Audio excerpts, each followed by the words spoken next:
एका साहित्यिकाने, एका माजी आमदाराने करावी आणि त्याचा व्हिडिओ त्याने जाहीर करावा, याच्यासारखी दुर्दैवी गोष्ट नाही. आणि म्हणून त्याचा निषेध करण्यासाठी आपण या ठिकाणी जमलेलो आहोत. खरं म्हणजे मित्र, गोवा सरकारने इतिहासाची पुस्तकं परत लिहावी म्हणून एक अभ्यास मंडळ स्थापन केलेलं आहे आणि मीही त्या अभ्यास मंडळाचा एक सदस्य आहे. त्यामुळे शिवाजी महाराजांचा गोव्यातला प्रवेश किंवा संभाजी महाराज गोव्यामध्ये येऊन गेले, ती कारकीर्द जी आहे याच्या संदर्भामध्ये मीही लेखन केलेलं आहे आणि त्याची पुस्तकं प्रसिद्ध झालेली आहेत.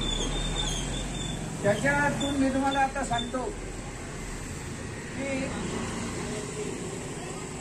गोव्यामध्ये फक्त तिसवाडीमध्ये 1510 मध्ये तिसवाडी हा एकच तालुका पोर्तुगीजांनी जिंकून घेतला. तिथे 450 वर्ष म्हणजे 451 वर्ष त्यांची सत्ता राहिली. कारण 19 डिसेंबर 1961 या दिवशी आपला गोवा स्वतंत्र झाला. त्यामुळे 450 वर्ष कुठे होते तर फक्त तिसवाडीमध्ये होते. 1543 मध्ये त्यांनी बारदेश आणि सालसेत हे 2 तालुके जिंकून घेतले. त्यामुळे बारदेश आणि सालसेत मध्ये 418 वर्ष फक्त त्यांचं राज्य होतं.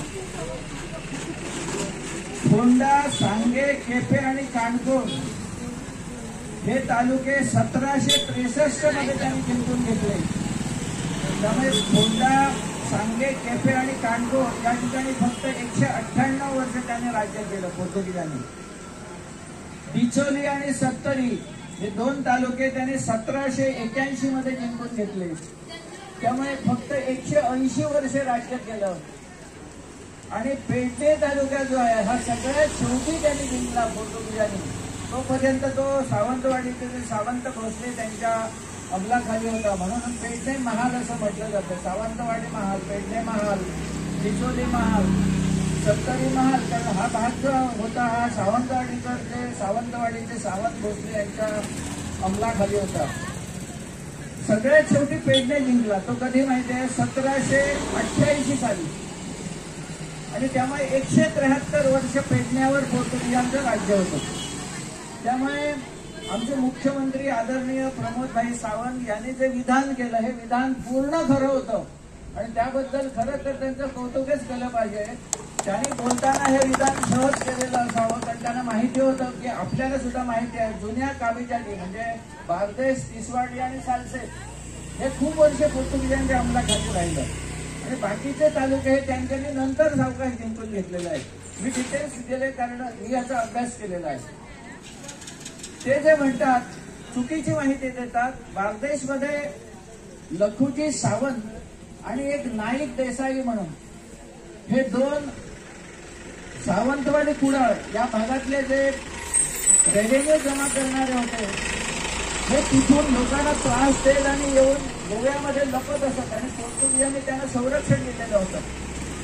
कुडाळमध्ये जेव्हा 1667 साली शिवाजी महाराज आले तेव्हा त्यांना तिथे कळलं की हे दोघे पळून जातात आणि पोर्तुगीजांच्या आश्रयाला गोव्यामध्ये जातात. आणि म्हणून नोव्हेंबरच्या अखेरीला आणि डिसेंबरच्या पहिल्या आठवड्यामध्ये 1667 साली शिवाजी महाराज गोव्यामध्ये आले, कोलवाळपर्यंत पोहोचले, बारदेशमध्ये प्रवेश केला नाही. आणि तिथे त्यांना कळलं की 3 पादरी हे धर्मांतरण करतायत आणि म्हणून त्यांना बोलवून घेतलं त्याने आणि त्यांना सांगितलं आमचा धर्म इथला जो आहे तो तुम्ही स्वीकारायला तयार आहात का? ते म्हणाले नाही. तुम्ही इथे काय करतात? तर आम्ही ख्रिश्चनायझेशन करतो आहोत म्हणजे ख्रिस्तीकरण करतो आहोत. त्यांनी सांगितलं हे चालणार नाही. आमचा धर्म तुम्ही इथे आलात, आमचा धर्म तुम्ही स्वीकारा. त्याला त्यांनी नकार दिल्यामुळे त्यांचा शिरच्छेद केला. सत्य घटना आहे. 3 पात्रांचा शिरच्छेद कोलवामध्ये केला. त्यामुळे धर्मांतर करणारे हे जे पाद्री होते किंवा चर्च होती ते घाबरले आणि त्यांनी धर्मांतर त्यावेळेस थांबवली. ही 1636 डिसेंबर महिन्याची गोष्ट आहे. तिथून शिवाजी महाराज नार्वेमध्ये गेले आणि नार्वे या ठिकाणी ठिकाणी बघितलं की सप्तकोटेश्वराचं जे मंदिर आहे ते उद्ध्वस्त केलेलं होतं. त्यातली मूर्ती जी होती ती छिन्न विच्छिन्न केली होती. सप्तकोटेश्वर हा जो देव आहे हा कदंब राजांचा कुलदेव आहे. आपला जसा प्रत्येकाचा कुलदेव आहे तसा कदंब राजघराण्याचा कुलदेव सप्तकोटेश्वर. त्यांनी तिथे बैठक घेतली. त्या रात्री ते थांबले त्या ठिकाणी नार्वेमध्ये आणि त्या मंदिराचा उद्धार करण्याची आज्ञा दिल्या. पैशाची व्यवस्था केली आणि हवं तर उदय भेंबरेने जाऊन बघावं. सप्तकोटेश्वराच्या मंदिरावर पाटी लावलेली आहे. त्या पाटीवर उल्लेख आहे शिवाजी महाराजांनी आज्ञा दिली म्हणून या मंदिराच्या जीर्णोद्धारासाठी. आणि त्याच्यावर शक लिहिलेला आहे 1590. सध्या शक चालू आहे 1946.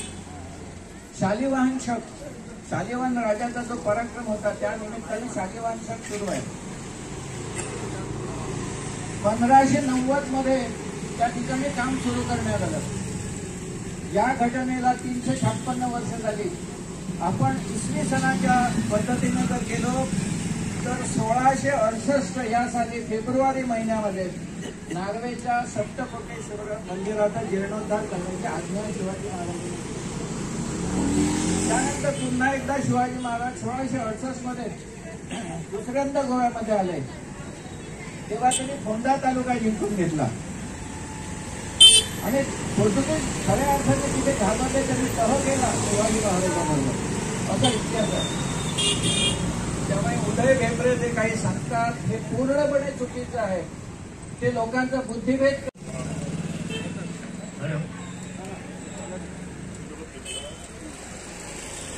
आपले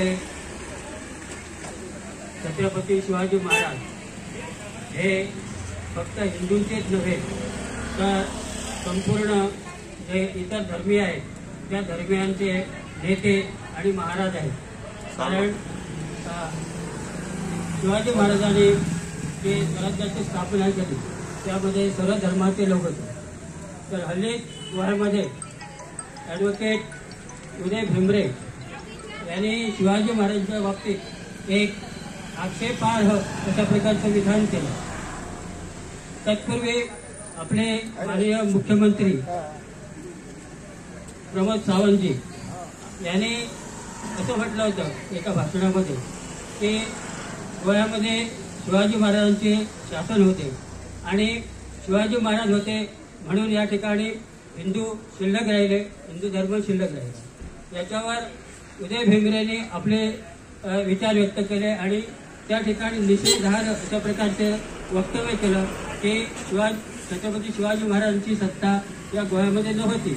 परंतु त्याचे प्रूफ आहेत, म्हणजे इतिहास आहे, इतिहासामध्ये त्याची नोंद आहे. त्याने जर असं म्हटलं तर त्याने असं सांगावं की आपलं जे नार्वेचं सप्तकोटेश्वर मंदिर आहे ते मंदिर कोणी बांधले. त्यानंतर कोलवाळ येथे किल्ला आहे तो कोणी निर्माण केला. अशा प्रकारची गोव्यामध्ये शिवाजी महाराजांचे त्यांचं जे शासन होतं ते थोड्याच काळाचं असेल परंतु या ठिकाणी शासन होतं याचे पुरावे आपल्या इतिहासामध्ये आहेत. आणि असं असताना सुद्धा या प्रकारचे विधान करून शिवाजी महाराजांबद्दल आपल्या ज्यांना मानणारे त्यांना जे आहेत हिंदूच नव्हे तर धर्मीय त्यांच्या भावना सुद्धा दुखावलेल्या आहेत. त्यामुळे असं करणे त्यांच्याकडून अपेक्षित नव्हते. कारण ते ॲडव्होकेट आहेत, स्वातंत्र्य सैनिक होते. म्हणून ह्या गोष्टीचा निषेध करण्यासाठी या ठिकाणी लोक जमलेले आहेत, शिवप्रेमी बनलेले आहेत. तर त्याबद्दल आम्ही या ठिकाणी परत एकदा निषेध करतो.